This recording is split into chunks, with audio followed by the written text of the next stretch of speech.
The good life, full of fun, seems to be the... Hey guys, welcome to my kitchen. How about we take a trip to my grandmother's kitchen? Would you like to go back about 40 years and take a visit to Grandma Caroline, Nonna Caroline Borio's kitchen? Because she used to make a beautiful dish that I'm going to recreate for you, at least kind of recreate for you today in my kitchen, and it's called Braciole. The technical way to define that or pronounce that in Italian is Braciole.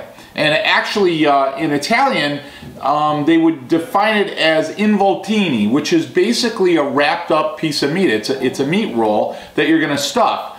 And commonly and traditionally they're stuffed with many different ingredients, because depending on where you'd have it in Italy, southern Italy, many times they make a larger roll of meat. Up in the north they'll make a small, an involtini piece of meat. A lot of times you'll see them married with sauce, and they'll be married with meatballs. They're absolutely delicious. They're made with all different types of meats. You can make it with chicken, you make it with pork. Today we're going to make it with beef, and it's going to be delicious. Now sometimes you'll see them made with a lesser quality roll of meat, and that's a common way that they were made. A lot of times what they'll do is they'll take maybe a tougher cut of meat, like a shoulder or a flank, and then they'd roll it and they'd cook it down to break down the proteins and the connective tissue to make it easy to eat. But in this case, I always like to make it with a good quality piece of meat. So we're going to use a London broil. We're going to use a really nice piece of meat, and that's going to be absolutely delicious and tender, and regardless of how far down you cook it, you're not going to run into anything that's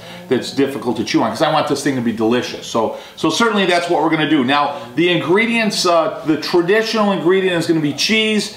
You're going to have some type of a green. You can have arugula, you can have spinach, you can have parsley. So today we're going to use spinach and cheese. You're going to make breadcrumbs and egg. Again, my grandmother sometimes in the involtini, in the smaller one, she'd put a hard-boiled egg or cut a hard-boiled egg inside. Other times you could just mix egg in your stuffing, in your ingredients, which is what we're going to do. So I always like to give you guys a little background history. I think it makes it kind of fun. So we're gonna meet Grandma here in her kitchen. So I want to go over some of the ingredients, which I was kind of reviewing with you.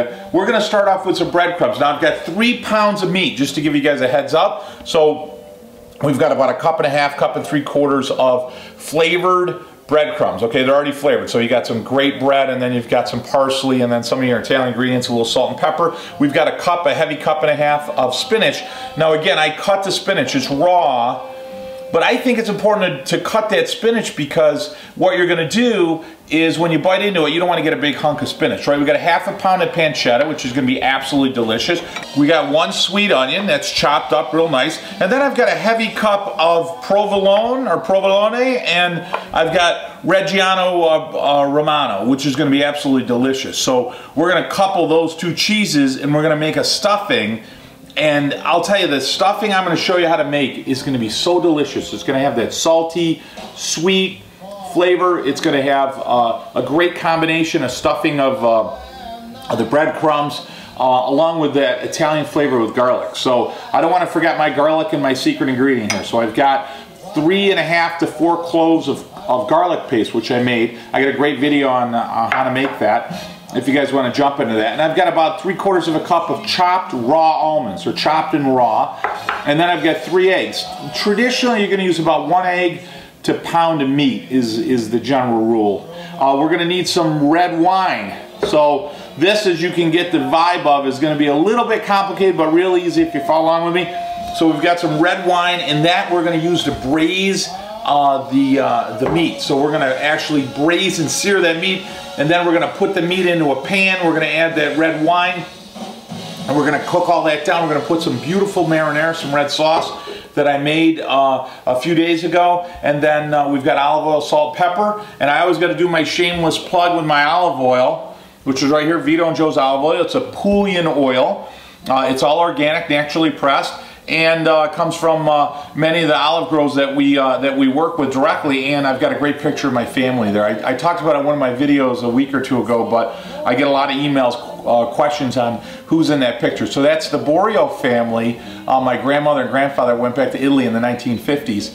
So just a nice testament to them, and just a way to dedicate where we are in our life, our Borio family, thanks to them. So So let's get jumping here. This is going to be a little bit longer process. You're probably looking at about 2 hours from start to finish as far as prep time, because you're going to let this thing cook for about an hour. And then you're going to use that marinara sauce from the Braciole with your pasta, so your starch. So we're going to use a capellini spaghetti. I'll show you exactly how to plate it. And I'm an expert at tasting, so I'm going to show you how to taste it as well, all right? So let's move forward. What we basically want to do is we want to get everything cooking ahead of time in our pot. Now I'm going to use a cast iron pot, and essentially everything that I do is going to be done right out of that pot. All right, so I've already put some olive oil in there, so I'm going to get the heat up, and then what I want to do is I want to put my onions and my garlic in that olive oil. Now again, don't get the olive oil too hot because you don't want to fry it. So you're going to put that in, you're going to sweat it, and then you're going to cook it down a little bit more, almost to the point of when you caramelize them, which we're going to do. Then we're going to add that pancetta. So we're going to cook the garlic, we're going to cook the onion, and we're going to cook that pancetta all the way down, right? And then what we're going to do, and I'll show you a couple of quick shots of it. Then what we're going to do is we're going to take all of that out, but we're going to leave the oil in there. When the oil gets nice and hot, then we're going to sear our meat. After we make it, we're going to sear it right inside there, okay? Because we want to use those oils to cook it. Then we'll make the stuffing, we'll roll it, it's going to be absolutely delicious. All right, so let's get started. I'm going to grab my garlic paste. Woo! No vampires in this kitchen, I'm going to tell you that right now. I'm going to grab my onion, and I'm going to grab my pancetta. Because those are my three main ingredients that I'm going to get going with right now, okay? So I'm going to take my onion. Now you're going to hear a little sizzle, but again, make sure your oil, I know I always say this, make sure your oil's not too hot. And now I've got garlic paste. Oh, love it. So we're just going to marry all that together. Now this can take a good 15 minutes to give you guys a heads up, okay? So we're just going to get all that olive oil around everything. I'm a little bit heavy on the oil in this case. Why? Because I want to have a lot of oil left when I sear our meat. All right, guys, I've got onion and garlic caramelizing in the background, pancetta waiting to go in. Now we're going to take this meat. We need to get that meat down because we're going to roll it, right? So you're basically going to take the saran, you're going to go over the top of your meat. This is good saran because it doesn't want to let my fingers go. Okay. And we're going to hammer this one piece, okay? It's going to be a little loud, so like I said. Now I'm going to start off with that smooth part first. And what you're going to basically do is you're going to hit and kind of drag it off to the side. You see what I mean? And you're going to want to thin it down. Now this thing's filled with all different types of connective tissue. What I do is I think of somebody that like ticks me off, right? Somebody that really fires you up, man. And it'll go faster. And it actually feels good. It's like a stress reliever. So I'm going to bang this out. And then what I'll do is I'll tune back with you guys in a couple minutes. I'll show you exactly what this is going to look like, all right? Hey guys, I got to tell you something. I'm having a lot of fun. And I feel better about myself. So I won the battle today, I'm going to tell you. But I've been hammering this thing for a few minutes now. There was a thick section here with some connective tissue. So on a good tenderizer pounder, you're going to see there's a smooth section and then there's a tenderizing point. That's going to break up, those little points are going to break up the scar tissue or the connective tissue in the meat, or what you'd call like a grizzle. So I did that. So now I just want to finish it. I'm almost there. So as that's been caramelizing in the back, you see how nice that is? I got a nice thin piece of quarter inch, right? And then what we're going to do is we're going to roll, season it, right? And then we're going to roll, put the stuffing in here, we're going to roll it up just like this, okay? And then roll it just like that. And then we're going to string it.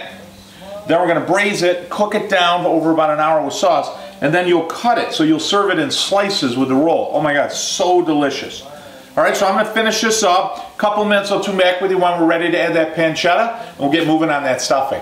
Hey guys, all right, so what I've got is I've got the onion and garlic, and it's cooking down. It's just starting to brown, really caramelize. So if you want to come right in here, I'm going to add that half pound of pancetta. I'll let you get in there and focus. And then I'm going to add that pancetta, okay? And that is just, I got to tell you, the smell in here, if you guys could smell this, oh my God. Molto delicioso. Okay guys, here we go. We've got a nice clear bowl. Right now we're going to start making our stuff. So I've got my breadcrumbs. I've got my 3 eggs.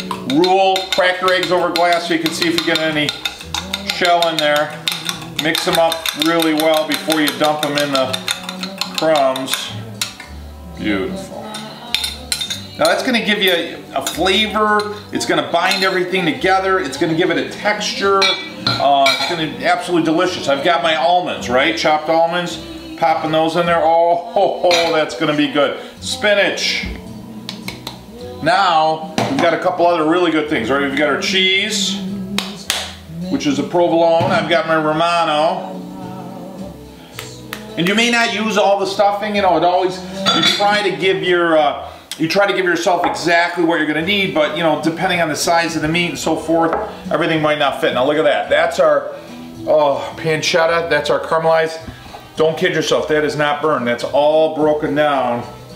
See, that gives it when you put the onion and just sweated onion with garlic in there, I mean, don't get me wrong, it tastes good, but when you take in the same oil, the pancetta with the garlic and the onion and you caramelize it down, it's like gooey sugars. Oh my God, that is just so good, it's unbelievable.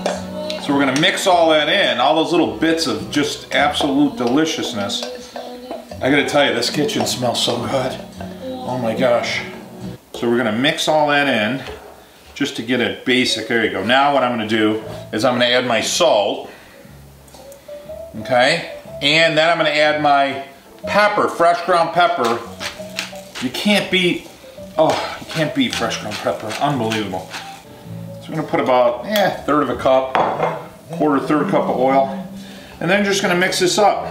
So one of the tricks I just want to show you from my dad when I was growing up, you see this line of you know, meat, connective tissue like a grizzle or a fat. When you bite into that, sometimes it might not cook all the way down. So just take your knife and just cut it up into little notches like that. And what that'll do in this case is when you roll that out, that'll assure that it will break down when it cooks. And any piece that it's not, when you bite into it, it won't be something that's, you know, this large piece that you're trying to break down if you're chewing it. But most likely it'll break down really well when you do what I'm doing here. And it's just one of those guarantees. You just hate to bite into something. I don't like to cut it out because that fat will actually add a lot of flavor, so it's not anything to really worry about. So that's my little trick that I'll share with you. And let's just, there you go. So see, that's all in little pieces now. So it shouldn't cause any problem at all. All right, so now this is set, right?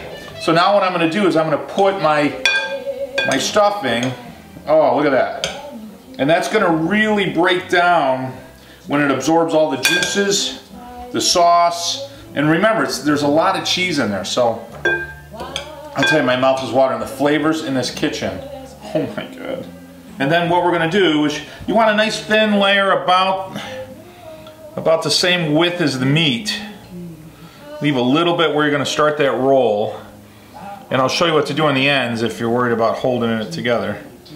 And then what we're gonna do, real simple, is we're just gonna fold it in, right? So there you go. See how nice that meat is? Now remember, we cut this side to my right. Look at that, isn't that gorgeous? Oh, some stuff's gonna come out, don't worry about it. And just make sure that your middle is right where you want it, okay? And some stuff's gonna come out, who cares? All right, look at that, beautiful, all right? So there's our piece. So really you got a couple of important strings. One is that middle, you just wanna hold that together, right? So I'm gonna put that right in over the middle, and I'm gonna tie what they call a Russian triple square knot. I have no idea, I'm just gonna tell you that. Okay, so there's one, that's easy, right? Then, what you'll see here, what's happening on those sides, see how these are starting to open? So what I like to do, I like to put any of that stuffing that's coming out in there. Then, what I'm gonna do is I'm gonna tie it right to one of these here, right? And then you're just gonna come around that piece and you're gonna just tie a knot right on that side, see? I lost my string, but we'll grab it. There you go. Right? And then slip that through, if you can get it. I feel like a surgeon, for God's sakes. I just opened up a guy's chest, trying to pump his liver back in there. I think we lost the patient in this case. Alright, so there's that one, perfect. And then, what we're going to do is we're going to do the same thing on this side, okay? Alright guys, look at that, huh? Is that awesome? So we want to season the outside of these. So just use a little salt, okay? And Now we got that pot nice and hot. All right, here we go. All right, so we've got these going. So now this is gonna sear, and it's gonna be loud. There you go. Okay, they're just gonna fit. I don't want to block my camera here, okay? And then you're just gonna put them right in there. Not to worry, everything's perfect, okay? So we want that to sear down here for about, say, 2 or 3 minutes on each side. We'll turn them, and then they'll be perfect. Then we're gonna deglaze it with that wine. We're gonna let that deglaze for about 3 to 5 minutes. Then we're gonna add the sauce, put the cover over it. The hardest part is to wait an hour to eat those guys. And then we're gonna tune back with you, plate it, eat it, it's gonna be delicious. Oh my God, the smell is unbelievable. I'll talk to you guys in a minute. So I've got these, and what I did is I turned them on all 4 sides. So see how I've got them nice and caramelized on all sides, right? And then what happens, look at that, isn't that beautiful? Oh my gosh. Then what happens is, you see how you've got all those brown bits on the outside of the pan? So that's our deglazing. So when you add wine, you're not really adding wine just for the flavor. You're adding wine because the alcohol in the wine acts as like a solvent. So it actually breaks down and extracts different flavors that you typically wouldn't be able to get. That's why like a vodka sauce, for example, it breaks down a little bit more of the structure on the fiber within the tomato, and as a result, you get a little different flavor when you add the vodka. So now we're gonna add some red wine, all right? I'm not gonna tell you what happened to the rest of this. No, I'm just kidding. So she's gonna puff back on you, right? Because the alcohol is gonna come out, all right? So I'm gonna add a good cup or more wine. And don't be afraid of adding that moisture. I don't like to add water, so I'm just gonna lid it. But I'll show you what I mean in a minute. There you go. So we got about 1.5 cups, 2 cups of wine in it. All right, guys, so this has been going for a few minutes. If you can come right in here, you're gonna see how it's still bubbling? Now, most of the alcohol is already left. The pan's been fully deglazed, and now what's happening is we're starting to lose some of that moisture. Now, here's the trick. When you add the sauce, if you just add sauce and you don't put a lid on it, it's going to turn into tomato paste when it cooks down. So we don't want that. The other thing I see sometimes people do, they'll add water. If you've watched any of my videos, I do not like adding water to anything because water dilutes the flavor. So the simple answer here is we're going to add sauce and then we're going to cover it. We're going to seal it up. And you'll check it periodically, turn things around a little bit, keep the heat really, really low because you don't want anything to burn. And what that'll do is that'll keep the moisture in there. Then between the wine and the liquid in the wine and the sauce you've added, you won't lose any of that moisture. So you still got a beautiful sauce filled with all those flavors that you extracted from the Braciole. It'll be absolutely delicious, all right? So what we're gonna do now is we're gonna add some sauce. So here's my sauce. Oh, I'll tell you, that's good. So without splashing it all over. All right, guys, so there you go. Look at that, huh? Oh, so you got the wine bubbling to the top. And that's all gonna marry into just wonderful flavors. Now, what I wanna do is I wanna turn this way down, because that pot's hot right now. So I'm gonna turn it almost as low as you can get it, like simmer, light simmer, right? Because this is gonna cook down for an hour, and that's already hot. Then, in this case, right, I've cooked everything in one pot, and this is a great recipe, because now you're not dirtying a bunch of dishes, right? So now I've got this nice and sealed, and then say, every 15 minutes, maybe every 10 minutes, you're gonna come, make sure you're stirring it gently, make sure things are moving along on the bottom, be very careful with the meat, even though it's got string on it, you don't wanna break it apart. I'll talk to you guys in about an hour. Hey guys, welcome back. Look at that, we just pulled some capellini. I have to make capellini because my little guy Vito, he only likes capellini. He doesn't like the linguine or the thicker pastas. So we've got a nice fresh sprig of basil over there. Oh, that smells so good.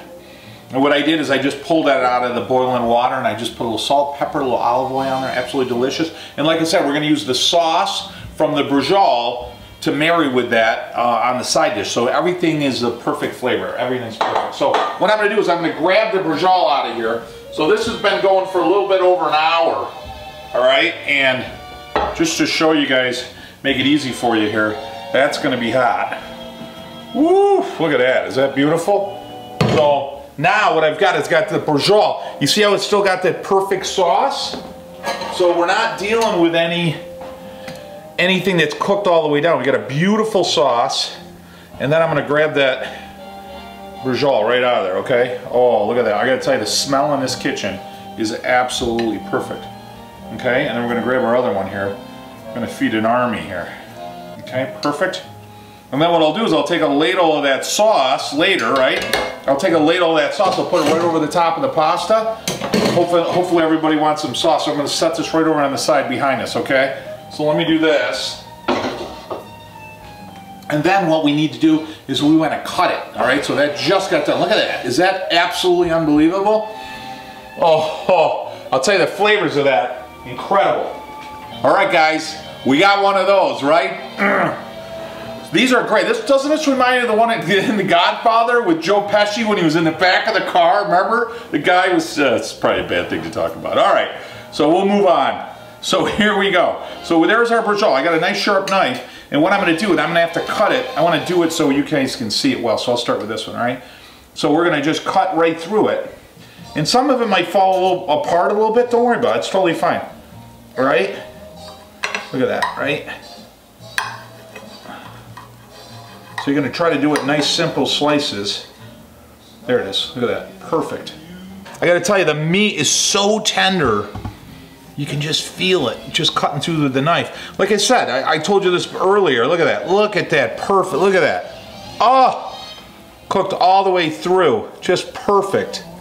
Are you guys ready? I got to tell you one quick side note. I can't believe I don't have sauce all over me. I have a couple of spots, but overall I'm so proud of myself that I didn't get it all over. But does this look absolutely beautiful? So I've got some capellini. Traditionally you're going to have, like I said, the Braciole served with a sauce that you're making, and you're going to want to use that sauce with a side starch of pasta. In this case we did capellini.